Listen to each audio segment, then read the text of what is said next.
بسم اللہ الرحمن الرحیم. خاتون حضرات، میں ہوں اختر عباس اور آپ سب کو میرا سلام پہنچے. آپ نے کبھی کوئی سوٹ خریدا ہو، چاہے کسی برانڈ کا ہو یا وہ جو ریپلیکا ہے وہ ہو، پھر 5-6-7 سال اس کو استعمال کیا ہو، 10 سال کے بعد آپ وہاں جائیں اور دکاندار سے کہیں کہ آپ سے ایک سوٹ خریدا تھا، میں نے اس پہ اتنے پیسے لگائے اور اس سوٹ کا رنگ اڑ گیا یا اس پہ بر آ گئے، تو اس لمحے یہ بات سننے کے بعد دکاندار آپ کو کیا رسپونڈ کرے گا؟ انفیکٹ آپ نے اگر پیسے لگائے تو ظاہر کوئی احسان تو نہیں کیا تھا، آپ نے اس کے بدلے میں سوٹ لیا تھا، اور سوٹ لیا تو آپ نے اس کو پہنا، ہنڈایا، استعمال کیا. تو استعمال کے بعد اس کا رنگ تو فیڈ ہونا ہی ہونا ہوتا ہے، کبھی نہ کبھی وہ پھٹے گا بھی، کبھی نہ کبھی وہ پرانا بھی ہوگا. انفیکٹ رشتوں کے معاملے بھی ہم ایسے ہی کرتے ہیں. ہم دکان پہ جا کے دکاندار سے اس طرح کا احمقانہ گلہ نہیں کرتے، لیکن اللہ جانے کیا معاملہ ہے کہ ہر دوسری خاتون کو ایک ہی شکوہ ہوتا ہے، میری زندگی کے 11 سال، میری زندگی کے 12 سال، میری زندگی کے 6 سال، میری زندگی کے 7 مہینے. اللہ کے بندو، یہ جو مہینے ہیں جن کو گن گن کے تول کے اب اپنی خوشی کا ستیہ ناس بلکہ سوا ستیہ ناس کرتے ہو، یہ آپ نے کیا کسی کو ادھار دیے تھے؟ یہ رشتہ کسی شرط پہ تو نہیں ہوا تھا. اس رشتے میں جو بائنڈنگ تھی وہ آپ کی محبت، آپ کا وجود، آپ کا وہاں جانا، اس کی نسل کو آگے لے کے چلنا، اس کی خدمت، یہ بائنڈنگ تھی جو آپ کی طرف سے پیش ہونی تھی. اور اس کے بدلے میں اس آدمی نے آپ کو اپنا نام دیا، اس کے بدلے میں اس آدمی نے آپ کو اپنا خاندان دیا، اس کے بدلے میں اس نے کبھی کبھی آپ کو چاہت دی، کبھی محبت دی. اتنے سالوں میں یہ ٹرانزیکشن چلتی رہی ہے، تو ہی آپ کے بچے ہوئے، تو ہی آپ کا گھر چلا ہے. آپ نے کوئی قربانی ایکسٹرا نہیں دی. اگر کوئی دی ہے تو اس کو اب آپ مارکیٹ میں بیچنے کی کوشش کرو گے تو آپ کا مذاق بنے گا. جتنے دن آپ وہاں رہے تو کیا ان گھنٹوں کا آپ حساب لو گے؟ جتنے دن آپ اپنے میاں کے ساتھ آپ نے پرائیویٹ وقت صرف کیا تو کیا ان کی آپ قیمت وصول کرو گے؟ ایسی نان سینس بات آپ کیسے کر لیتے ہو؟ یعنی پھر 4 بندوں میں بیٹھ کے یہ کہنا کہ میں نے قربانیاں دی. کیا قربانی دی آپ نے؟ بائی دا وے میاں نے بھی تو آپ کو سہا، اس نے بھی آپ کے مزاج کی سختی، آپ کے ماتھے کی سلوٹیں، آپ کے گھر والوں کی ساری چیزیں برداشت کی، پھر بھی یہ رشتہ چلتا رہا. اس بیچ میں اس نے آپ کے ساتھ کوآپریٹ کیا، پھر اللہ نے آپ کو اولاد کی صورت میں نعمتوں سے بخشا. غربت میں آپ نے زندگی سٹارٹ کی، پھر اللہ نے موٹر سائیکل دیا، پھر گاڑی دی، پھر گھر دیا، پھر اپنا گھر دیا. اور کیا چاہیے تھا آپ کو؟ یعنی زندگی میں خوشیاں آپ کے دروازے پہ نہیں آ کے دستک دیتی، اندر بھی آ جاتی ہیں، آپ کے کمرے میں، آپ کے دل میں، آپ کے کچن میں. جو پرانے کچن تھے وہاں تو لوگ نیچے بیٹھ کے کھانا کھاتے تھے، پیڑھیوں پہ بیٹھتے تھے، اینٹیں لگا لگ کے چولہا بنتا تھا اور وہ سلور کی دیگچیاں ہوتی تھی. اب یہ پریشر کوکر میں کھانا بناتے ہو، آپ کے پاس مائکرو ویو اوون ہے، کھڑے ہو کے اپنے اپرن باندھا ہوا ہے، ایک دم آپ شہزادی قسم کے لگتے ہو.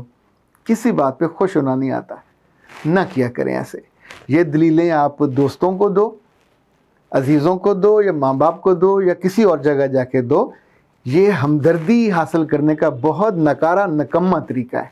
اس ہمدردی میں آپ کو اگر 2 بول مل بھی گئے تو یاد رکھیے گا آپ کی اسٹرینتھ اندر سے ماری جائے گی، اپنی موت آپ مر جائے گی، محبت ختم ہو جائے گی. جیسے جیسے ہماری زبان سے شکوہ نکلتا ہے، گلہ نکلتا ہے، میں نے اس شکوے اور گلے کو زہر بنتے دیکھا ہے. امرت نہیں بنتا، وہ زندگی نہیں بنتا. جس لمحے آپ اپنے دل میں زہر پال لیتے ہو، غصہ پال لیتے ہو، تو پھر اس کی جو شکل بنتی ہے، ڈھلتی ہے، وہ خرابی کی طرف جاتی ہے، تصحیح کی طرف، اصلاح کی طرف یا بہتری کی طرف نہیں جاتی.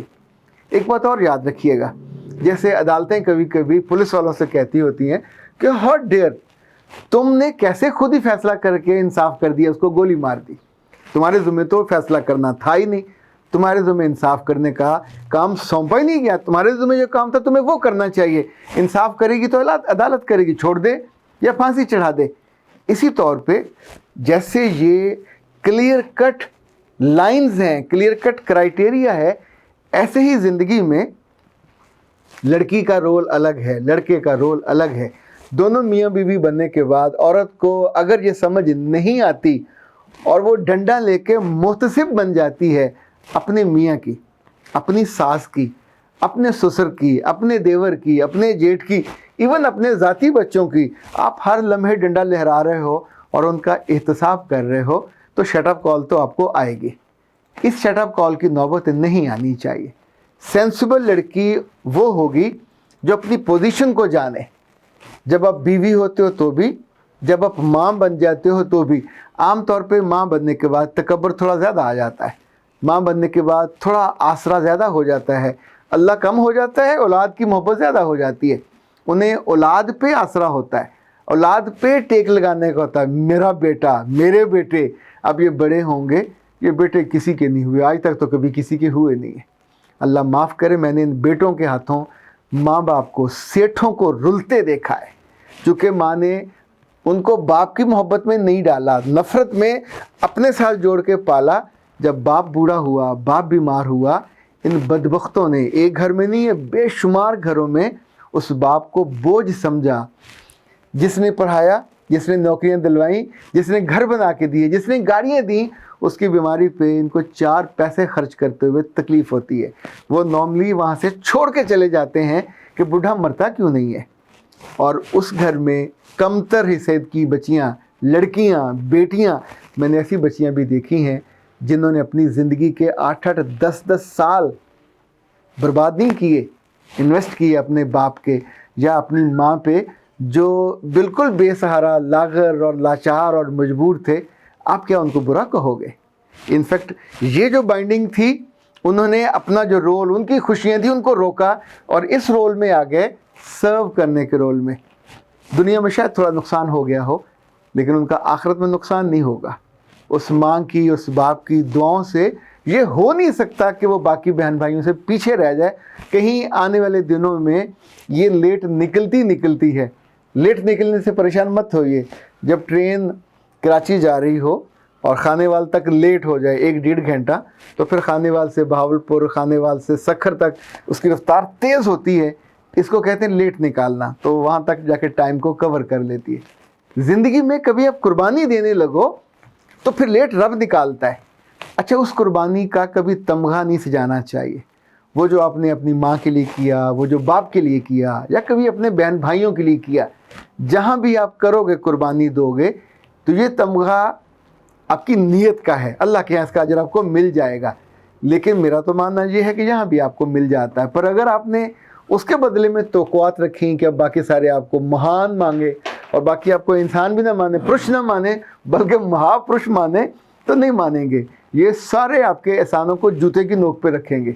ये सारे आपके बारे में बहुत सख्त जुमले कहेंगे कि इसने हम पे किया तो कौन सा एहसान किया। पर ये बहन भाई कर सकते हैं। औलाद को और बीवी को जब भी अपने असल रिश्ते के साथ, जो उनके मियाँ का होता है और उनके माँ बाप का होता है, जब आप उसकी नाकदरी करते हो, तो फिर आपको यू नीड टू पे द प्राइस। फिर आपको उसकी प्राइस पे करनी पड़ती है। सारा खान ने लिखा है कि सर शादी किस उम्र में हो, ये सवाल ही गलत है। शादी तो जब भी हो उसे अखलास के साथ कामयाब करना चाहिए। आपकी लक ये हो कि आपके जाने से उस घर के नसीब जाग जाएं, उस मियाँ के नसीब जाग जाएं और आपका पार्टनर आपके साथ एक कामयाब ज़िंदगी गुजारे। सारा बेटा आप जीते रहो। इतनी शानदार बात, सोने से लिखने जैसी बात आपने कही है। और जहाँ से आज बात का आगाज़ हुआ था कि अपने रिश्तों को सरे बाज़ार ला के रुस्वा मत किया करें। अपनी कुर्बानी को इश्तिहार बना के, पोस्टर बना के, बैनर बना के, वो आपकी कुर्बानी नहीं है। वो इस ताल्लुक़ को निभाने की मिनिमम ज़रूरत है, मिनिमम कीमत है। जब भी आप आग जलानी होगी तो जो माचिस ऐसे करके होगी, मुमकिन है आपका कोई ख्वाब हो, मुमकिन है आपकी कोई ख्वाहिश हो, मुमकिन है आपकी कोई ऐसी चीज़ हो जो आप उसको कुर्बान करोगे, पर उसके नतीजे में उस रिश्ते के अंदर वो गर्माहट आती है जो आग से आती है। उस रिश्ते में वो चमक आती है, वो खूबी आती है, वो खूबसूरती आती है। वो सख्त सर्दियों में जो आपको एक वार्मथ का एहसास होता है, वो उसी ज़रा सी आपकी मूवमेंट से आती है। वो जो आपकी सोच होती है उससे आती है। आप हाथ बांध के बैठे रहो कि मैं तो नहीं करती, तो उसको ठंडक लगेगी पर गर्मी आपको भी नहीं लगेगी। आप वहाँ हो तो आपको ये करना ही करना है। एक बात आखिरी जो याद रखिएगा, बड़ी मज़े की है। एक मुरीद अपने पीर के पास पहुँचा, उस्ताद के पास पहुँचा, तो भूखा था, उसका खाना खाने का मन था, तो खाना भी पक रहा था और पीर ने अपनी टांग आगे कर दी, तो मुरीद ने उसको दबाना शुरू कर दिया। दबाते दबाते उसका हशर हो गया। तो पीर ने दूसरी टांग भी आगे की और कहा कि काका तू भी जन्नती थे मैं भी जन्नती। भूख से तपा हुआ जो मुरीद था वो बोल पड़ा, उसने कहा पीर साहब माइंड ना करना, मैंने तो आपको दबाया तो मैं तो जन्नती हो गया, ये तो बनता है, आप किस चक्कर में जन्नती हुए। तो पीर साहब ने अपनी टांग पीछे खींच ली और कहा कि ठीक है हुण तू दबा के देख तो जन्नत कमा के देख। टांग होगी तो दबाओगे बाबा, मियाँ होगा तो आप उसकी खिदमत करोगे तो जन्नत में जाओगे, खिदमत नहीं कर, वो मियाँ ही वहाँ मौजूद नहीं है तो सारी उम्र फिर तरसोगे उस टांग को जिसको दबाने के लिए आपको होना चाहिए था। रिश्तों की बेकदरी बंद करें, रिश्तों का यूँ जिक्र कि उससे वो बेवकत होने लगे और आपकी कुर्बानियाँ, क्या कुर्बानियाँ, मैं तो कभी सोचता हूँ कि अल्लाह के बंदो क्या बेचते हो, बंदा बेचे तो वो जो बिकने वाली चीज़ हो। माइंड मत कीजिएगा, करना हो तो ज़रूर कीजिएगा, चूँकि माइंड करोगे तो मुमकिन है अगली दफ़ा ये गलती ना करो। अख्तर अब्बास को इजाज़त दीजिए। अस्सलाम वालेकुम।